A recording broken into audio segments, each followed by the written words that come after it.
Hello friends, welcome on our YouTube channel. आज हम इस लेक्चर में डिस्कस करने जा रहे हैं कार्बन 13 एनएमआर स्पेक्ट्रोस्कोपी, जिसे हम सीएमआर से भी रिप्रेजेंट करते हैं। यहाँ पर CMR that means carbon magnetic resonance spectroscopy होता है। यहाँ मैं आपको जो इनका प्रिंसिपल है इनको डिस्कस नहीं करूंगा, क्योंकि मैं ऑलरेडी यहाँ पर एनएमआर स्पेक्ट्रोस्कोपी को प्रीवियस लेक्चर में डिस्कस कर चुका है। उसी के ऊपर ये भी अपना बेस्ड होते हैं। यहाँ पर हम जनरली ये पढ़ेंगे कि कार्बन 13 एनएमआर स्पेक्ट्रोस्कोपी में कार्बन 13 एनएमआर सिग्नल्स कैसे मिलते हैं, हम कैसे फाइंड आउट करते हैं इनके बीच डिफरेंट सिग्नल कैसे आएंगे, इनकी स्प्लिटिंग पैटर्न्स क्या होगा। और यहाँ पर मैं आपको कंपैरेटिव स्टडी कराऊंगा कि प्रोटॉन एनएमआर और कार्बन 13 एनएमआर किस तरह से डिफरेंशिएट होते हैं, कि इनकी सेंसिटिविटी हाई होती है, इनका नेचुरल अबंडेंस हाई होता है और कम होता है। तो देखिए, सबसे पहले हम बात करते हैं इनके कैरेक्टर्स के लिए। जैसे कि अगर मैं बात करूं, हम पहले ही पढ़ चुके हैं कि प्रोटॉन एनएमआर स्पेक्ट्रोस्कोपी। इधर अपन देखेंगे कार्बन 13 एनएमआर स्पेक्ट्रोस्कोपी। यहाँ पर अपन क्लियर कर लेंगे कि कैरेक्टर्स क्या है या कैरेक्टरिस्टिक्स क्या है। ठीक है, इस बेस पर हम इन्हें डिफरेंशिएशन कर रहे हैं। तो सबसे पहले तो हमको नेचुरल अबंडेंस के ऊपर जाना है। नेचुरल अबंडेंस, ध्यान देना। तो नेचुरल अबंडेंस क्या होता है? तो प्रोटॉन एनएमआर का जो नेचुरल अबंडेंस होता है 99.7% होता है। बहुत ज्यादा मात्रा में प्रोटॉन्स नेचर पाए जाते हैं। यहाँ पर कार्बन 13 एनएमआर का जो नेचुरल अबंडेंस होता है 1.1% होता है, मतलब बहुत कम होता है। आप ये मान सकते हैं कि 100 में एक कार्बन 13 एनएमआर आपको मिलेगा। उसके बाद बात करूँ मैं सेंसिटिविटी की। तो सेंसिटिविटी जो होती है इसका काफी हाई होता है, 199.7%। ठीक है, इसका जो है 0.016%, बहुत कम सेंसिटिविटी होती है कार्बन 13 एनएमआर स्पेक्ट्रोस्कोपी की। क्लियर है? अब यहाँ पर एक जो है आपका मेजर फैक्टर जो आपको पूछा भी जा सकता है, गायरोस्कोपिक रेशियो, जिसे गामा से रिप्रेजेंट किया जाता है। तो ये जो होता है आपका अराउंड गामा H1/4 होता है। दैट मीन्स, अच्छा ये तो आपका हाइड्रोजन पे है, तो gamma H1 that means proton की गायरोस्कोपिक रेशियो अराउंड 42.5 होता है। और कार्बन 13 का जो होता है प्रोटॉन की तुलना में 4 गुना कम होता है। क्लियर है? दैट मीन्स ये अराउंड आपके 10 के आसपास होता है। क्लियर है? 4 गुना कम है, 42 के अराउंड होता है, तो आप ये मान सकते हैं कि 10 के आसपास ये होगा। क्लियर है? ठीक है, चलिए अब बात करते हैं सैंपल रिक्वायर्ड। सैंपल, तो अगर मैं इसमें हमको 3 मिलीग्राम सैंपल की जरूरत पड़ती है, तो इसकी लो अबंडेंस के कारण इसमें सैंपलिंग ज्यादा अमाउंट में किया जाता है, 30 mg के आसपास रिक्वायर्ड होती है। वैसे ही आपको यहाँ पे बोल सकते हैं कि टाइम रिक्वायर्ड कितना होगा, टाइम रिक्वायर्ड फॉर स्पेक्ट्रा। तो अगर मैं बात करूं कि प्रोटॉन एनएमआर पे हमको लगता है 1 मिनट, तो इसमें आपको लग जाएंगे 40 से 50 मिनट। दैट मीन्स यहाँ पर टाइम टेकन ज्यादा लग रहा है कार्बन 13 एनएमआर स्पेक्ट्रोस्कोपी में। तो यहाँ से हमको कंक्लूजन क्या मिलता है, आप ये ध्यान रखिए। तो इसके लिए बोला जाता है कि देखना, यहाँ पर इसकी सेंसिटिविटी तो मैं पहले ही बता चुका हूँ किसकी हाई है और किसकी कम है। अब हम बात करते हैं ऑब्जर्वेशन की। ऑब्जर्वेशन, तो observation of carbon 13 NMR is more difficult than proton NMR. Clear है? इनका जो है लो अबंडेंस के कारण, इनकी सेंसिटिविटी कम बहुत कम होने के कारण इनका जो ऑब्जर्वेशन होता है वो बहुत कम होता है, या भी बोल सकते हैं बहुत डिफिकल्ट होता है किसकी तुलना में, प्रोटॉन एनएमआर की तुलना में। क्लियर है? यहाँ पर ध्यान देंगे आप, क्या है, मोर डिफिकल्ट। लेकिन अगर मैं बात करूं interpretation of spectra, interpretation of spectra is easier than easier than, या आप ये बोल सकते हैं सिंपल देन या सिंपलर देन, ठीक है, प्रोटॉन एनएमआर।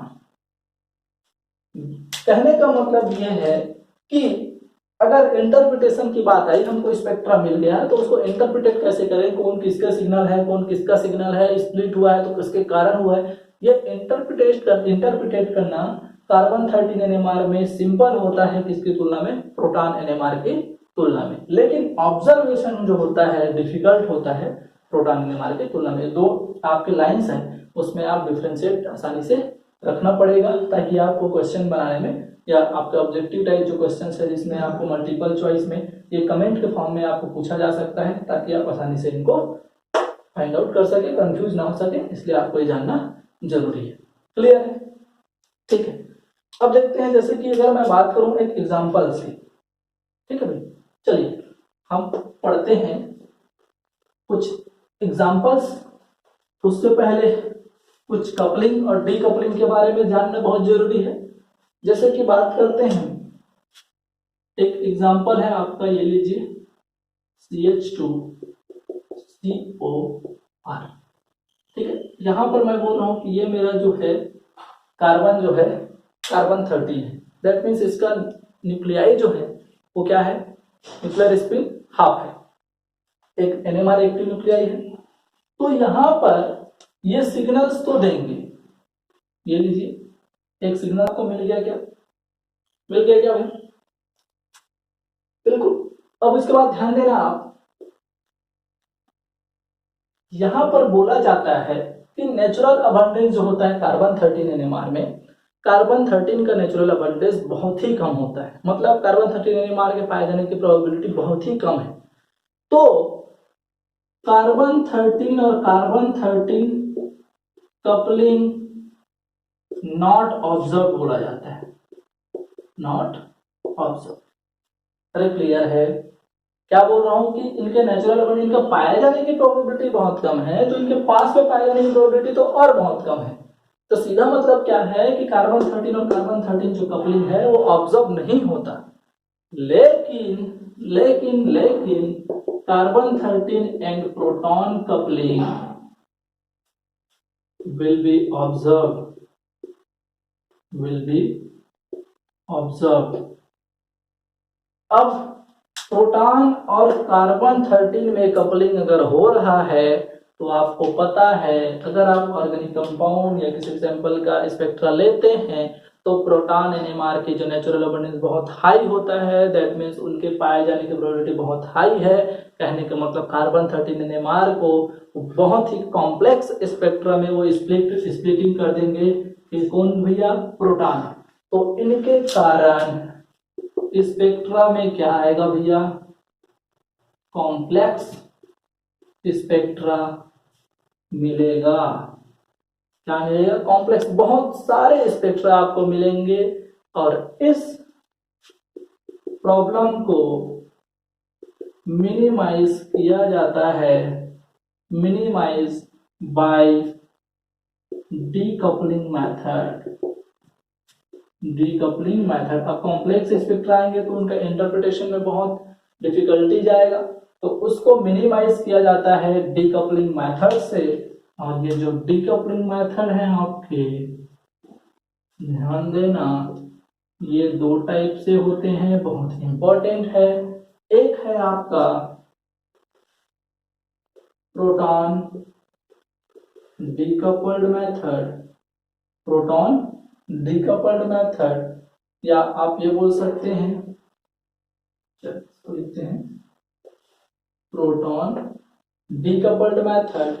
उसके बाद इसी को ही बोलते हैं ब्रॉडबैंड मेथड, ठीक है। और यहां एक होता है आपका of resonance decoupling method, of resonance proton decoupled method.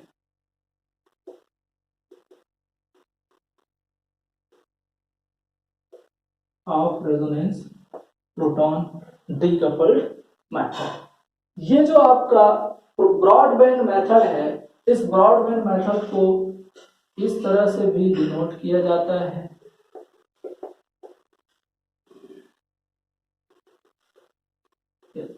इसका मतलब ही क्या है आपका, प्रोटॉन डीकपल्ड मेथड या ब्रॉडबैंड मेथड। क्लियर है भाई। तो यहां पर जो है इनका मतलब क्या है और इनका मतलब क्या है, और इनसे ये जो कॉम्प्लेक्स स्पेक्ट्रा जो कार्बन 13 NMR में मिलते हैं वो कैसे मिनिमाइज किए जाते हैं, अब हम उनको डिस्कस करते हैं। देखिए यहां पर बोला जाता है, ठीक है, यहां बोला जाता है carbon 13 and proton NMR coupling completely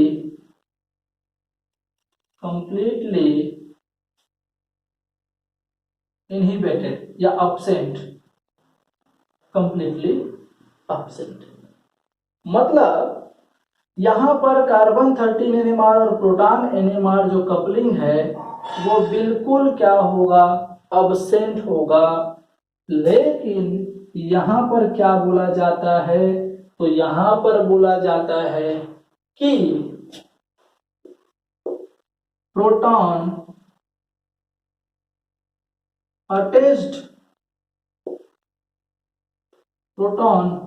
attached to carbon 13 only exhibit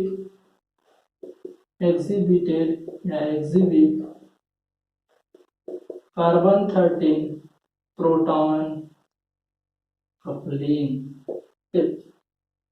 कहने का मतलब क्या है, अगर मैं आपका एक एग्जांपल ले लूं, जैसे कि देखिए अपन इसको मिटा के एक एग्जांपल से समझते हैं कि इसका मतलब क्या है। तो ध्यान देना, यहां पर अभी क्या लिए थे, ये लीजिए सॉरी CH2COR। तो अगर मैं बात करूं इसकी इस मेथड से और अगर मैं बात करूं इस मेथड से, तो किसमें कितने कितने सिग्नल्स मिलेंगे। तो यहां पर ये जो कार्बन 13 है उसका एक सिग्नल तो मिलेगा, ये लो एक सिग्नल मिला। यहां भी ये कार्बन 13 है, वो क्या देगा, एक सिग्नल देगा। क्लियर है भाई। ये किसका सिग्नल है, कार्बन 13 का। ये भी किसका सिग्नल है, कार्बन 13 का। अब बात करते हैं कि यहां पर ये जो आपके कंप्लीटली जितने भी प्रोटॉन्स होते हैं किसी में भी क्या नहीं पाया जाता, कपलिंग नहीं पाया जाता। दैट मीन्स ये सिंगलेट ही देंगे, क्या देंगे, सिंगलेट ही देंगे। लेकिन यहां पर जो हाइड्रोजन या प्रोटॉन किससे अटैच्ड होता है, ठीक है, डायरेक्ट अटैच होता है कार्बन 13 से, वही आपका कार्बन 13 और आपका प्रोटॉन कपलिंग एग्जीक्यूट करते हैं। दैट मीन्स स्प्लिटिंग में भाग लेते हैं। तो कहने का मतलब इस कार्बन 13 से डायरेक्ट कौन अटैच है भैया, डायरेक्ट अटैच है ये दो प्रोटॉन, और ये दो प्रोटॉन जब डायरेक्ट अटैच हैं तो इनका स्प्लिटिंग पैटर्न वाला फार्मूला होता है N+1 फार्मूला से स्प्लिट करते हैं। तो यहां पर ये सिग्नल आपका due to carbon 13 proton coupling, और ये कपलिंग किस रूप में होगा, N+1 is equal to 2+1 is equal to 3। 3 signal में ये जो है आपका क्या हो जाएगा, स्प्लिट हो जाएगा, और वो इस तरह से कार्बन 13 NMR स्पेक्ट्रा देगा। इनकी इंटेंसिटी क्या होगी, ये होगी 1:2:1। यहां पर इंटेंसिटी रेशियो भी आप सेम जैसे प्रोटॉन NMR में डिसाइड करते थे वैसे ही इनकी इंटेंसिटी रेशियो डिसाइड होगी।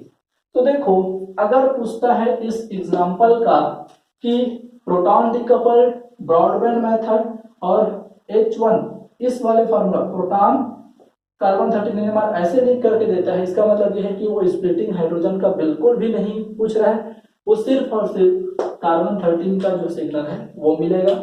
लेकिन अगर ऑफ रेजोनेंस बोल रहे हैं, ऑफ रेजोनेंस मतलब कि सिर्फ जो कार्बन 13 से डायरेक्टली अटैच्ड आपके क्या है प्रोटॉन्स है, उन्हीं के कारण जो है जो इस सिग्नल से स्प्लिट होंगी, और बाकी जो हाइड्रोजन्स अगल बगल में होंगे उनसे वो स्प्लिटेड नहीं होंगे। तो यहाँ पर इसी सैंपल इसी कार्बन 13 का कितना सिग्नल मिलेगा, ट्रिपलेट मिलेगा। इसको हम क्या बोलेंगे कि यहाँ पर ये हमको ट्रिपलेट मिला। क्लियर है भाई? तो ये हुई बात कार्बन 13 NMR में off resonance, proton decoupled, broadband method and ये जो आपका सिंबल है H1 कार्बन 13 NMR का मतलब। क्लियर है? ठीक है, अब बात करते हैं कुछ एग्जांपल्स की जिसमें हमको पता लगाना है कि number of carbon 13 NMR signals कैसे मिलते हैं। सबसे पहले अपन क्या कर लेंगे कि कितने कितने सिग्नल्स मिलेंगे, हम दोनों तरह से देखेंगे। एक तो होगा आपका जो है broadband decoupling, that means proton decoupled method, जिसमें हम हाइड्रोजन स्प्लिटिंग को नहीं देखते, और एक होगा आपका ऑफ रेजोनेंस जिसमें हम क्या देखते हैं, सिर्फ कार्बन 13 NMR से जो डायरेक्टली अटैच्ड आपके क्या है कार्बन हाइड्रोजन्स हैं वो स्प्लिटिंग करेंगे, उनको उनके कारण जो है कितने सिग्नल्स मिलते हैं, और एक आपका प्रोटॉन डीकपल्ड के कारण कितने सिग्नल्स मिलते हैं। तो सबसे पहले मैं आपको प्रोटॉन डीकपल्ड का आपको क्या बताता हूँ, सिग्नल बताता हूँ जिसमें हम स्प्लिटिंग नहीं देखते, सिर्फ हमको कार्बन 13 NMR का सिग्नल मिलता है। यहाँ पर मैं जितने भी आपको एग्जांपल्स लिखे हैं, यहाँ पर मैं ये मान के चल रहा हूँ कि सभी जो कार्बन 13 न्यूक्लियाई हैं दैट मीन्स वो जो है अपना एक सिग्नल देंगे। तो इसके लिए हमको करना कुछ नहीं होता है, यहाँ भी हमको क्या करना रहता है, चेक करना रहता है equivalent carbon 13 NMR। Equivalent carbon 13 NMR signal 1 signal, कितने सिग्नल देते हैं, 1 सिग्नल्स। अब जैसे कि मैं बात कर रहा हूँ कि 1 सिग्नल्स देंगे, तो भाई अगर सेम वाले जो इक्विवेलेंट कार्बन 13 न्यूक्लियाई है वो सेम सिग्नल देंगे, तो डिफरेंट वाले जो है अलग सिग्नल देंगे। तो हमको सिर्फ यहाँ भी क्या करना है, यहाँ पता लगाना है कि यहाँ पर कौन कौन से कार्बन 13 जो है इक्विवेलेंट है। और इसके लिए हम क्या करते थे, तो प्रोटॉन नंबर में पहले डिस्कस कर चुके हैं कि वहां पर क्या चेक करो, C2 चेक करो, इन्वर्जन चेक करो और प्लेन चेक करो। अगर इनमें से कोई भी प्रेजेंट है या इनमें से सभी प्रेजेंट है तो वहां पर किसी पर्टिकुलर न्यूक्लियाई के लिए तो वो जो न्यूक्लियाई होंगे वो क्या होंगे, इक्विवेलेंट होंगे। तो यहाँ भी हमको क्या करना है, चेक करना है, प्लेन चेक करना है, इन्वर्जन चेक करना है और C2 चेक करना है। क्लियर है? देखो सबसे पहले एग्जांपल हमारा ये है, यहाँ पर तो सबसे पहले हम ये देखते हैं कि ना यहाँ से प्लेन लग रहा है ना यहाँ से प्लेन लग रहा है, कोई भी प्लेन नहीं लग रहा है, तो सभी जो कार्बन है वो डिफरेंट है, तो अपना अपना सिग्नल देंगे। तो ये देखिए यहाँ पर ये A हो गया, ये B हो गया, और ये हो गया आपका C, और ये हो गया आपका D, और ये हो गया आपका E। ठीक है, 5 1 2 3 4 5 टाइप के आपके कार्बन यहाँ पर प्रेजेंट्स है। तो कितने carbon 13 NMR, 5 carbon 13 NMR signal इसमें आपको मिलेंगे। अरे क्लियर है क्या भाई? ठीक है, उसके बाद बात करते हैं यहाँ पर। तो यहाँ भी तो देखो ये किस टाइप से भाई, डबल बॉन्डेड, ये हाइड्रोजन, यहाँ भी प्लेन तो बिल्कुल नहीं है, तो ये एक सिग्नल A और ये B और ये C, कितने सिग्नल्स, 3 सिग्नल्स। अरे क्लियर है क्या? ठीक है, अब बात करते हैं यहाँ पर। तो ये देखिए यहाँ से एक प्लेन लग रहा है, और जब प्लेन लग रहा है तो ये वाले सेम हो गए, ये सेम हो गया, और ये सेम हो गया, मतलब ये अकेले अपना एक, यहाँ तो यहाँ से प्लेन नहीं लग रहा तो ये तो डिफरेंट हो गए। तो देखना यहाँ पर सबसे पहले तो आपको ये देखना है कि कितने टाइप के कार्बन वहां प्रेजेंट है, कार्बन को नहीं भूलना है। क्लियर है? तो ध्यान दीजिए, ये A हो गया, अब ये देखो बीच वाला ये B हो गया, ये C और C क्योंकि यहाँ से प्लेन लगा है, और ये D और D और ये E। कितने सिग्नल्स, 1 2 3 4 5, टोटल आपको 5 कार्बन 13 NMR के वहां पर मिलेंगे। क्लियर है? यहाँ देखिए फोर्थ एग्जांपल देख लीजिए, यहाँ से प्लेन लग रहा है, तो ये प्लेन क्या कर रहा है कि ये जो है आपका A हो गया, ये हो गया। ठीक है, प्लेन लगा भाई बिल्कुल। तो यहाँ भी से तो प्लेन लग रहा है, तो यहाँ का प्लेन क्या बता रहा है, एक यहाँ से प्लेन हुआ, एक यहाँ से प्लेन हुआ, तो ये आपका A हो गया और ये हो गया, ये चारों A हो गए। क्लियर है? ये बी हो गया, ये भी बी हो गया। अब ये वाला प्लेन क्या बता रहा है कि हम भी तुम्हारे इक्विवेलेंट हैं, तो ये बी हो गए। और ये जो आपका यहाँ पर ये जो जहां से ये जो है आपके जुड़े हुए हैं दोनों ब्रिज, ठीक है, ये जो है आपका सी हो गया और ये सी हो गया। तो कहने का मतलब कितने प्रोटॉन कितने जो आपके एनएमआर सिग्नल्स, तो यहाँ पर ए बी और सी 3 कार्बन 13 एनएमआर मिलेंगे। इसको देखिए थोड़ा सा इंपॉर्टेंट है, बढ़िया से है, ठीक है। यहाँ पर अगर मैं बात करूं तो प्लेन दिख रहा है क्या, तो आप आसानी से इसको देख नहीं पाएंगे। यहाँ से प्लेन, यहाँ से प्लेन, लई लग रहा है बोलेंगे। क्या तुमको इन्वर्जन दिख रहा है कि यहाँ से तुम चलोगे तो ये आएगा, यहाँ से दोनों ये डिस्टेंस इन्वर्जन पॉइंट दिख रहा है क्या? तो यहाँ जब इन्वर्जन प्रेजेंट है तो अपोजिट डायरेक्शन वाले जो है सेम होंगे, पर होंगे क्या? तो बिल्कुल होंगे भैया। तो देखो ये ए हो गया, ठीक है। अब देखिए किसके अपोजिट कौन है, क्यों? क्योंकि अगर मैं यहां से सी टू ये पलट दूंगा तो ये यहां और ये यहां हो जाएंगे। तो ये हो गए आपके बी, ये लो बी, ठीक है। अगर मैं इसको सी बोलता हूं तो ये हो गए मेरे सी, ठीक है। इसका जस्ट उल्टा ये है, तो ये हो गया आपका डी और ये डी, ठीक है। और ये बीच के क्या हो गए आपके ई। तो कितने सिग्नल्स, तो आपको पता होना चाहिए कि ए हो गया, बी हो गया, सी हो गया, डी हो गया, ई। कितने? 1 2 3 4 5। यहां भी आपको 5 कार्बन 13 एनएमआर मिलेंगे। अरे क्लियर है? इस पे आते हैं 6 पे। तो 6 में देखिए कहां से लग रहा है आपका प्लेन, तो ये प्लेन लग रहा है आपका यहां से। और ये जो प्लेन लग रहा है वो क्या बता रहा है आपको, ध्यान देना। सबसे पहले तो कार्बन पहचानने आना चाहिए भैया। तो ये हो गया ए, ये भी हो गया ए, ये बी और ये बी। अरे दिख रहा है क्या? ध्यान दो भाई। देखिए अब इसके बाद अगर मैं इसको सी बोलता हूं तो ये लो सी, ठीक है। अब किसकी बात आएगी? ये लीजिए डी, ये डी, ये हो गया आपका ई, तो ये ई। अरे क्लियर है? ठीक है। तो यहां पर देखिए ये एफ, एफ, ये हो गया आपका जी, ये हो गया आपका जी, और ये हो गया आपका एच, ये हो गया एच, ये आई और ये एफ। इतने सिग्नल्स आपको मिलेंगे क्योंकि यहां से प्लेन लग रहा है, ये इक्विवेलेंट, ये आप आसानी से समझ रहे हैं कि कैसे हम इनको इक्विवेलेंट दिखा रहे हैं, कैसे हम इनके बीच इंडिपेंडेंसी शो कर रहे हैं, ठीक है। तो ये जो आपका प्लेन बता रहा है 1 सिग्नल, 2 सिग्नल, 3 4 5 6 7 8 और ये 9 होंगे क्या भाई? A B C D E F G H I, that means 1 2 3 4 5 6 7 8 9 आपको एनएमआर सिग्नल्स इसमें मिलेंगे। अरे क्लियर है? ठीक है। अब बात करते हैं नेक्स्ट एग्जांपल की। तो यहाँ पर देखो कोई प्लेन लग रहा है क्या? ना तो यहाँ से लग रहा है, ना तो यहाँ से लग रहा है, ना कहीं से लग रहा है। तो कहने का मतलब सब जो है डिफरेंट डिफरेंट आपके कार्बन हैं। तो ये एबी का कार्बन 1 सिग्नल, ये 2, ये 3 और ये वाला आपका 4 मतलब डी, ये ई और ये एफ और ये जी। अरे क्लियर है? कार्बन को नहीं भूलना है। तो 1 2 3 4 5 6 7, यहाँ पर 7 एनएमआर आपको सिग्नल्स मिलेंगे। 8th नंबर में देखिए तो यहाँ पर ये प्लेन लग रहा है क्या भाई? बिल्कुल लग रहा है। और ये प्लेन बता रहा है कि ये और ये सेम है। क्लियर है? ये कार्बन और ये कार्बन 1 सिग्नल देंगे। अब यहाँ भी तो प्लेन लग रहा है क्या? ये लो, जो बता रहा है कि ये और ये सेम है। क्लियर है? ठीक है। तो ये हो गया आपका ए और ए, 1 सिग्नल हुए। अरे ठीक है क्या भाई? अब ध्यान देना और कौन कौन से लोग इक्विवेलेंट हैं, ठीक है। तो ध्यान देना ये वाला जो प्लेन है इसको बी बता रहा है और इसको सेम है क्या? बिल्कुल सेम है। तो ये वाला जो प्लेन बता रहा है वो, सॉरी यहां भी तो एक प्लेन है क्या? वो बता रहा है कि ये भी क्या है आपके? सेम है। अरे क्लियर है? ये प्लेन बताया आपका कि ये दोनों सेम है। ये वाला जो प्लेन है आपका ये बताएगा कि ये दोनों सेम है। तो ये जो आपके बीच वाले जो कार्बन है वो तीनों सेम है।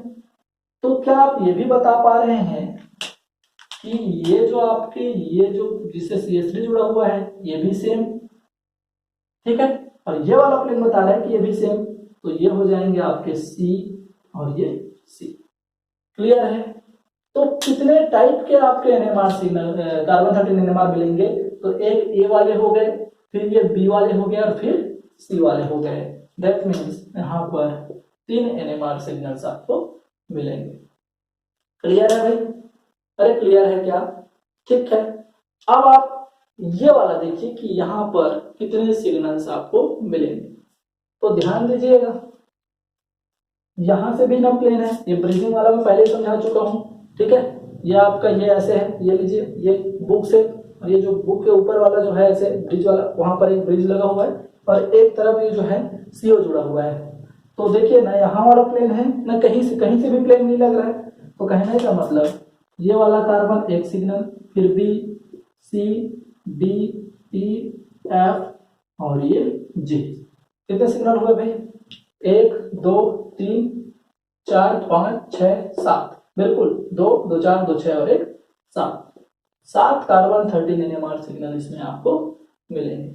वैसे ही यहाँ पर देखो, यहाँ भी किसी भी प्रकार से प्लेन नहीं लगे, डबल बॉन्ड के H यहाँ जाएगा, ये एल्डिहाइड इधर जाएगा, ये H इधर और CH3 डबल बॉन्ड के आप जानते हो sp2 हाइब्रिडाइज्ड है, यहाँ पर sp2 हाइब्रिडाइज्ड में ट्राइगोनल स्ट्रक्चर रखता है, प्लेनर ट्राइगोनल प्लेनर, ठीक है। इन चीजों को आप समझते हैं। तो कहने का मतलब सभी जो अलग अलग है, तो ये A B C और ये D। कितने एनएमआर सिग्नल भाई? 4 एनएमआर सिग्नल, कार्बन 13 एनएमआर के 4 सिग्नल यहाँ पर। अरे क्लियर है? ठीक है। ये हो गया बात कब? जब प्रोटॉन डीकपल्ड की बात करें, दैट मीन्स जब हमको किसी भी प्रकार से स्प्लिटिंग पैटर्न के बारे में वो ना पूछे, कार्बन 13 एनएमआर अपना खुद का इंडिविजुअल सिग्नल दे तो। लेकिन अगर वो बात करता है ऑफ रेजोनेंस की, कि ऑफ रेजोनेंस दैट मीन जो कार्बन 13 से डायरेक्टली अटैच्ड आपके क्या है प्रोटॉन्स है, वो बस स्प्लिट करेंगे कौन से फार्मूले से? n+1 से। दैट मीन्स अगर वो एक है तो डबलेट में, 2 प्रोटॉन तोड़ेंगे तो ट्रिपलेट में, 3 तोड़ेंगे तो क्वाड्रेट में। इसको हम पहले ही देख चुके हैं। तो अगर मैं रेड पेन में आपको कार्बन ऑफ रेजोनेंस को दिखाऊं, इसको शो करें ऑफ रेजोनेंस को, ऑफ रेजोनेंस, तो देखिए यहां पर ध्यान दीजिए, CH3 एक सिग्नल इसका, लेकिन 3 प्रोटॉन इससे डायरेक्टली जुड़े हुए हैं। क्या सिग्नल देंगे भाई? क्वाड्रेट। क्यों से लिखाऊं? क्वाड्रेट देंगे, बिल्कुल। क्यों मतलब क्वाड्रेट। ये वाला देखो कितने हाइड्रोजन से जुड़ा हुआ है? एक और हाइड्रोजन से, सिर्फ यही बस स्प्लिट कर पाएगा, ये पड़ोसी वाला नहीं कर पाएगा, क्योंकि ऑफ रेजोनेंस में क्या किया जाता है, इस तरह से डबल इरिडिएट किया जाता है। मैं आपको बता देता हूं कि ये जो है डीकपल्ड में क्या, प्रोटॉन डीकपल्ड में, ऑफ रेजोनेंस में क्या होता है कि यहाँ पर प्रोटॉन डीकपल्ड में डबल इरिडिएट किया जाता है फ्रीक्वेंसी, रेजोनेंस फ्रीक्वेंसी को, और ऐसे डबल इरिडिएट किया जाता है कि इनके बीच जो आपका जीवांश लेवल होता है, उनके बीच ये प्रोटॉन्स के इतना क्या बोलते हैं रेजोनेंस हो, इतना फास्ट रेजोनेंस हो कि इनको जो है आइडेंटिफाई करना, या आप ये बोल सकते हैं कि इनके लिए जो आपका जीरो जो है स्पिन का वैल्यू जो होता है 0 आ जाता है। जो आपका स्प्लिटिंग वाला होता है, फ्लिपिंग होता है, उनको वो डिटेक्ट नहीं कर पाता। क्लियर है? उस टाइम पर आप ये बोल सकते हैं कि इनका जो कपलिंग कांस्टेंट है, स्प्लिटिंग है, वो बिल्कुल 0 हो जाता है। ये हो गया आपका सभी प्रोटॉन्स के लिए, ठीक है। लेकिन वहां पर ऑफ रेजोनेंस में क्या किया जाता है, वहां पे डबल इरिडिएट किया जाता है, लेकिन वहां पर जो है उनके रेजोनेंस फ्रीक्वेंसी से थोड़ा सा कम फ्रीक्वेंसी का डबल इरिडिएट किया जाता है। ऐसा इरिडिएट किया जाता है कि सिर्फ जो है कार्बन से जो डायरेक्टली अटैच्ड जो आपके प्रोटॉन्स होते हैं, उनका ही बस कपलिंग आपको ऑब्जर्व हो, बाकी पड़ोस के जो हैं और दूर दूर के जो हैं, that means J2 J3 J4 वाले जो कपलिंग है वो बिल्कुल भी ऑब्जर्व ना हो। क्लियर है? ठीक है। तो देखिए भाई, ये वाला कार्बन डबलेट, D से डबलेट, ये वाला कार्बन भी, ये भी डबलेट, ये वाला देखो कार्बन भाई, ये T से ट्रिपलेट, 2 के कारण टूटेगा तो 3 में, ये वाला कितने में? क्वाड्रेट में। क्लियर है? अरे क्लियर है? यहां ध्यान देंगे आप, तो यहां पर देखो ये जो है आपका क्वाड्रेट में टूटेगा भाई, 3 के कारण टूटेगा तो 4 में। ये जो है डबलेट में मतलब D से, यहाँ पर क्या होगा, दो के कारण टूटेगा ट्रिपलेट, और यहीं पर आप गलती कर देंगे तो ये ट्रिपलेट में नहीं टूटेगा। क्यों? क्योंकि दोनों जो आपके जो प्रोटॉन्स हैं ये सेम नहीं है, और सेम जब नहीं है तो अलग अलग टूटेंगे। कहने का मतलब क्या है, ये डबल बॉन्डेड है तो डबल बॉन्डेड है तो ये ऐसे जुड़े हुए हैं, क्या ये लोग, ये H और ये H, तो यहाँ पर ये दोनों हाइड्रोजन जो है सेम नहीं, क्योंकि यहाँ से प्लेन नहीं लग रहा है, और प्लेन नहीं लग रहा है तो ये सिग्नल को डबल में तोड़ेगा, फिर इस डबल के कारण टूटे हुए को दूसरे कोण को तोड़ेगा, फिर से डबल में तोड़ेगा। तो आप ये कर सकते हैं n+1 दैट मीन्स 1+1, ये एक हाइड्रोजन के कारण टूट गया, और 1+1 दूसरे हाइड्रोजन के कारण टूट गया, तो 2 × 2 = 4, 4 सिग्नल मिलेंगे। तो इसके कारण टूटा उसको डबलेट, और इसके कारण टूटा उसको डबलेट, तो इसको क्या बोल दिया जाता है, डबल डबलेट, dd से शो किया जाता है डबल डबलेट। अरे क्लियर है? ठीक है, यहाँ पर देखो भाई, ये हो जाएगा आपका कितना, क्वाड्रेट। देखो यहाँ पर ये C जो है, दो कार्बन, दोनों को इक्विवेलेंट है, एक सिग्नल, लेकिन यहाँ पर कितने, एक हाइड्रोजन यहाँ, एक हाइड्रोजन यहाँ, दोनों ही सेम है, तो वहां पर ये ट्रिपलेट बनाएगा, 2+1 ट्रिपलेट, ये भी ट्रिपलेट, और ये एक हाइड्रोजन और है तो ये वाला जो है डबलेट बनाएगा। अरे क्लियर है? ठीक है, तो ये आप ऐसे पूरे कर सकते हैं। सिर्फ आपको क्या करना है, डायरेक्टली अटैच जो कार्बन है, इक्विवेलेंट कार्बन, उनको से उनसे ही बस n+1 के अकॉर्डिंग आपको क्या कराना है, स्प्लिट कराना है। जैसे कि अगर मैं बात करूं, एक एग्जांपल मैं बताता हूं इसका, 9th नंबर देखिए, बाकी आप आसानी से कर सकते हैं, कोई दिक्कत नहीं है। 9th नंबर से देखिए, 9th नंबर में क्या होगा, आप क्या करेंगे, यहां पर देखो ये हाइड्रोजन लगा है, ये हाइड्रोजन लगा है, तो आपको क्या लगेगा, CH2 है, आपको n+1 दैट मीन्स 2+1 = 3, तीन मतलब ट्रिपलेट में टूट जाएगा, और आप क्या कर देंगे, गलत कर देंगे। और ये गलत इसलिए होगा क्योंकि ये जो आपके दोनों प्रोटॉन्स हैं ये डाइस्टेरियोटॉपिक प्रोटॉन है, और डाइस्टेरियोटॉपिक प्रोटॉन में मैं पहले ही बताया था आपको कि डाइस्टेरियोटॉपिक प्रोटॉन जो होते हैं वो इक्विवेलेंट नहीं होते। क्यों? डाइस्टेरियोटॉपिक किसको बोलते हैं भाई, अगर मैं इनमें से किसी एक प्रोटॉन को भी दूसरे से एक्सचेंज कर दूं तो ये जो कार्बन है वो कायरल कार्बन में चेंज हो जाएगा, ऐसे कार्बन को हम क्या बोलते हैं, डाइस्टेरियोटॉपिक प्रोटॉन। क्लियर है भाई? अरे क्लियर है? क्यों? क्योंकि यहाँ पर पहले से ही आपका कायरल कार्बन प्रेजेंट है, इसके कारण, इसके चेंजेस होने के कारण सीधा डाइस्टेरियोमर बनेगा। इनके ये कायरल बनेगा तो दो कायरल सेंटर हो जाएंगे, सीधा डाइस्टेरियोमर बन जाएगा। तो ऐसे जो है आपके डाइस्टेरियोटॉपिक प्रोटॉन कहलाते हैं, और ये नॉन इक्विवेलेंट होते हैं। दैट मीन्स ये अपना अलग तोड़ेगा, ये अपना अलग तोड़ेगा, तो कहने का मतलब ये जो है डबलेट में तोड़ेगा, और ये भी डबलेट, तो इसको डबल डबलेट मतलब 2 दूनी 4। क्लियर है?